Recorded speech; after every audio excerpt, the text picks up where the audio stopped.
I think I'm having contractions. Can you drive me to the hospital? When the labor finally started, I asked my husband who was at home. He agreed with a look of annoyance. I got ready in a hurry and followed him out the door. We reached the parking lot of our apartment complex. He got a message on his phone. He stopped to read it and then uttered something unbelievable. I've been invited to have drinks with my co-workers. I gotta go now. What? I couldn't believe my ears. There I was, enduring the massive pain, and he was going to a dinner party. I desperately pleaded with him. Are you kidding me? I'm having contractions right now. He just shrugged it off, saying, Take a taxi or something. You'll be fine. Seriously? Wait! As I was about to protest, another wave of pain hit, and I crouched down on the ground. Without even glancing at me, he hopped in the car and drove away, leaving me behind. At that moment, I was quietly seething with anger. I swore to myself that I wouldn't let him get away with it. Little did I know, he would end up begging for my help later on. I'm Sabrina, a 29-year-old part-time homemaker. I'd like to share a bit about my background first. My father, Harold, is 62 years old, and my brother, Simon, is 4 years older than me. My mother passed away when I was in grade school due to illness. She was fragile, but kind, and I still remember her fondly. I mourn her loss deeply. My father and brother took care of me and raised me with lots of love following my mother's passing. My father is a high school physical education teacher and holds a black belt in judo. My brother, who's been trained by my father since a young age, became a police officer and is also a judo expert.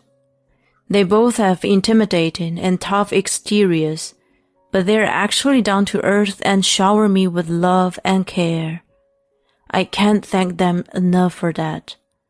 So, when I got engaged and introduced my partner, I was really excited. I met Kai through work. He was a sales rep of my company's counterpart. Initially, we only discussed work-related matters, but gradually, we started going out to eat together and deepened our connection. His parents both had a background in wrestling, which gave us a common topic to talk about as I came from a judo family. While neither of us practiced combative sports, we bond over the shared experiences and inside jokes related to having similar parents. After 2 years of being together, he popped the question, and I happily accepted. Our first step was to visit my family to make the announcement. Given how overprotective they had been, I was worried about how they would react. But to my surprise, my father teared up. Oh my, you're getting married. I'm sure your mother in heaven is thrilled. I'm really happy for you. My brother seems to be overcome with emotions too. Congratulations to both of you. Kai, take good care of her. Seeing them like that, I couldn't help but get teary. We then went to see Kai's family. I was welcomed by his father, who looked as strong and sturdy as my father, and his gentle-looking mother. They were also overjoyed by the news. What a pleasant surprise! I'm so glad to meet such a lovely girl. We wholeheartedly welcome you to our family. Kai, you must do your best to make her happy, okay? With the blessing of both families, we got married. Afterward, we rented an apartment midway between our families and started our newlywed life. I was looking forward to spending some romantic time together. However, my expectations were quickly shattered. He didn't help with any household chores. He even made chauvinistic comments like, "Housework is a wife's job. Show more respect to your husband." Despite often working late and on weekends, his attitude remained imposing. Still, I loved him, so I endured it and took care of the house by myself. Half a year after our marriage, I found out I was pregnant. I shared the news with him, expecting him to be thrilled, but all he said was, "Oh yeah?" I was disappointed, but my happiness was undeniable. I immediately told both our sets of parents. They were excited, especially my father, who seemed overwhelmed with joy. "I will be the grandfather, huh? This is the best thing ever. Take good care of yourself, Sabrina." My in-laws were equally supportive. "If there's anything we could do to help, just let us know. Don't be shy, okay?" Everyone seemed to be over the moon, and I was looking forward to a healthy and happy pregnancy. I hoped that Kai would change his way, knowing he was going to be the father. Soon after, I started experiencing morning sickness. It was more severe than I had ever imagined. It felt like I was being rocked on the boat all day long, leaving me unable to get out of the bed. When I explained my condition to my workplace, they recommended taking a leave of absence, which I gratefully accepted. I was spending most of my time at home, but there were days when I couldn't do any chores. On that day, I was bedridden from the morning, unable to do anything, when Kai returned home late. "Hey, why are you in bed? Where's my dinner?" "I couldn't make it. I'm not feeling well. Sorry, but you can have the frozen meals in the fridge." "You were at home all day, and you still couldn't do the housework?" He yelled at me in frustration. I tried to make him understand my suffering, but he wouldn't listen. Instead, he said with a stern face, "Pregnancy isn't an illness. Don't use it as an excuse to skip work and chores. Now, make me dinner." Before I could respond, I rushed to the bathroom, feeling a surge of nauseousness. He continued to throw hurtful words at me. "Don't think for a moment that you can earn sympathy." "That's not my intention. I'm really suffering here." He let out a deliberate sigh. "Just do what you're supposed to do. If there's no food when I get back next time, you'll regret it." In the end, I cooked his dinner while battling nausea. He didn't show any concern for me during my pregnancy, and he continued to damage perfect housekeeping, just as he did before. He was often away from home but criticized me at length when he returned, scolding me for not doing the chores as expected. My life was becoming unbearable, and the idea of divorce crossed my mind multiple times. However, thinking about my family and in-laws, who had been so happy about our marriage, I couldn't bring myself to confide in anyone. I couldn't bear to take the father away from our unborn child either. So, I endured it desperately. As time passed, I entered the last trimester of my pregnancy. The due date was approaching, and I asked Kai to be home as much as possible. However, he continued work late, as if nothing had changed. That day, it was raining cats and dogs, and thunder starting rumbling as the hour passed. I could feel contractions in my abdomen, but I was at ease as Kai was at home. Around 8 p.m., my stomach started cramping. I measured the intervals and realized the pain was coming every 20 minutes. I was in labor and needed to get to the hospital. Feeling anxious, I asked Kai, "I think I'm in labor. Can you drive me to the hospital? He agreed with a look of annoyance. I got ready in a hurry and followed him out the door. When we reached the parking lot of our apartment complex, his phone beeped. He stopped to read the message and then uttered something unbelievable. I'm invited to have drinks with my coworker. I gotta go now. What? I couldn't believe my ears. There I was, enduring the massive pain, and he was going for drinks. I desperately pleaded with him. Are you kidding me? I'm in labor right now. Take a taxi or something. You'll be fine. Seriously? Wait. As I was about to protest, another wave of pain hit, and I crouched down on the ground. Without even glancing at me, he hopped in the car and drove away, leaving me behind.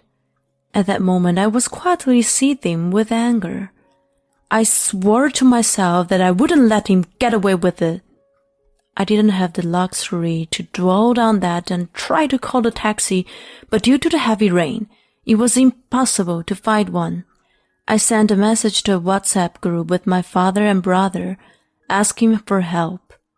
30 minutes later, they arrived in a panic frenzy. They rushed over to me as I crouched in the parking lot. Oh my God, are you okay? Get in the car quickly and head to the hospital. My brother picked me up and helped me into the car. My father looked perplexed and uttered, What on earth is Kai doing at a time like this? Once we were in the car, I waited for the pain to ease and then explained everything about his mistreatment. They were utterly shocked. No, I can't believe he was that kind of guy. Anyway, let's focus on your childbirth.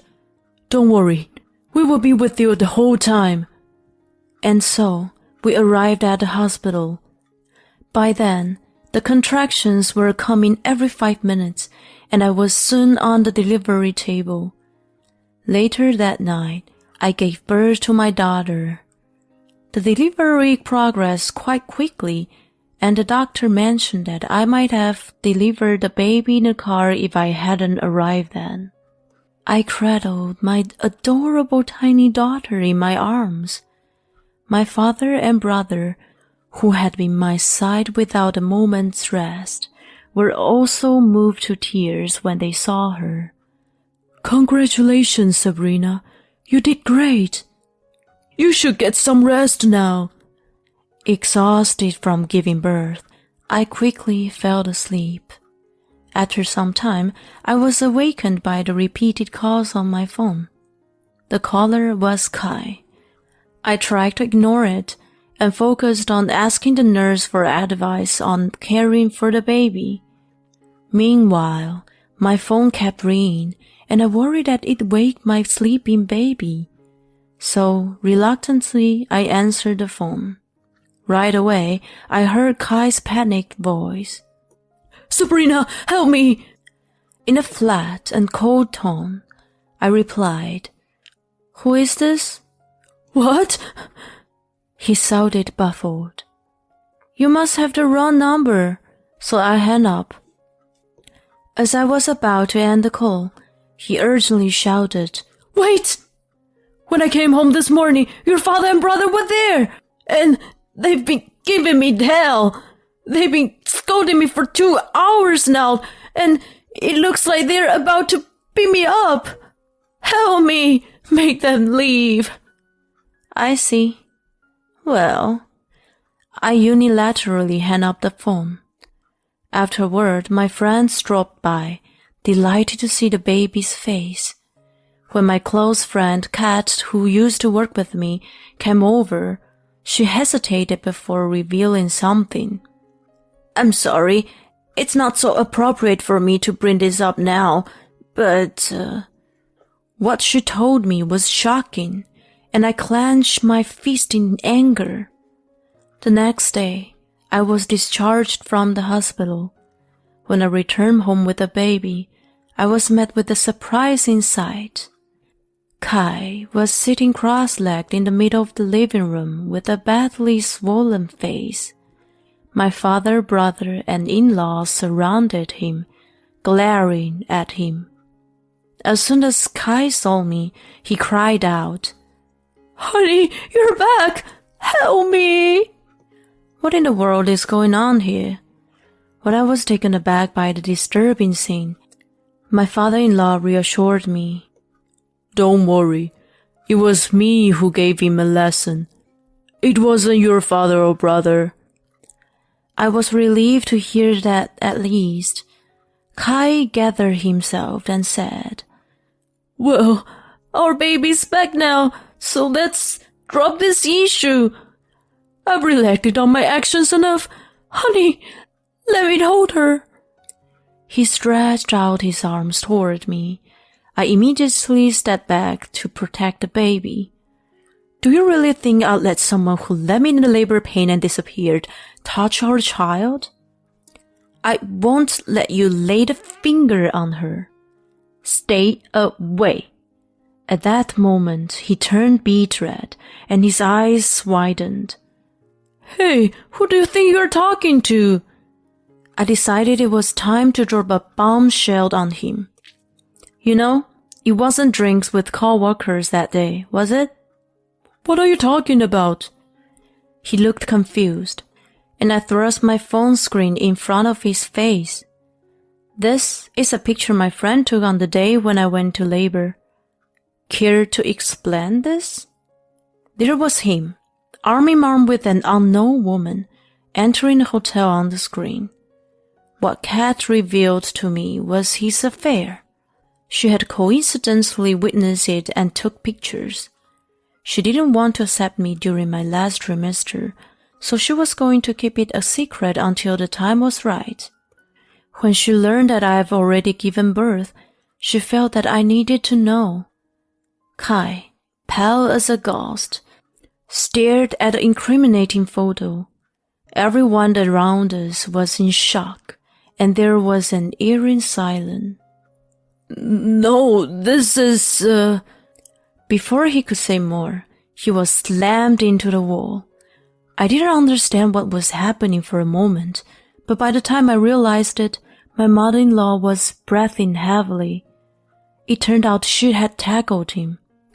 She might have retired from wrestling, but she was still quite formidable. "What the heck, Mom?" As she coughed and sputtered. My father coldly replied, "You, what the heck have you done to my daughter? Explain yourself." Cornered by the four sturdy adults, he began to speak meekly. He admitted to starting an affair with a co-worker right before my pregnancy, intending to break it off once our child was born. He explained that he was going to meet her for the last time on that day. "Please, believe me, I'll never cheat again. I'll be committed to you and the baby from now on." Before I could say anything, my father-in-law roared, "Cut the nonsense! Your sweet talk won't work here." But our child needs a father, right? Right, honey?" He reached out to me for support, but I forcefully pushed his hand away. "We're better off without a father like you. Cheating while I was suffering from morning sickness. What the heck? I will never forgive you. Get ready for a divorce and child support." "No." Then my mother-in-law addressed me. "Sabrina, we're truly sorry. We're going to straighten him out." I nodded, and my in-laws grabbed him by the collar and dragged him away. I was left being comforted by my father and brother. Almost a year later, our divorce was finalized. The $30,000 alimony was quickly transferred to my account. As for child support, my ex-in-laws lent the money to Kai, and it was paid in the lump sum. To my surprise, his mistress reached out to me and apologized. She claimed not to know about our marriage and my pregnancy. She offered to pay some compensation as a sincere apology, but I declined and told her not to contact me anymore. She ended up breaking up with Kai and moved back to her hometown. My ex-in-laws forced him to quit his job and got him a position at a construction company owned by an acquaintance. He now lives under strict supervision, working hard to repay the money he owes to them. He faces daily scolding from his younger boss and is apparently exhausted every day, but I have no intention of forgiving him yet. In fact, I find satisfaction in his misfortune. As for me, I used the alimony to move to a new place and start a fresh life with my daughter. My father and brother frequently visit us and help with parenting. I also let my daughter spend time with my ex-in-laws, who became allies in this situation. Moving forward, I'm determined to raise my daughter with all my heart while I remember to be always grateful to my family.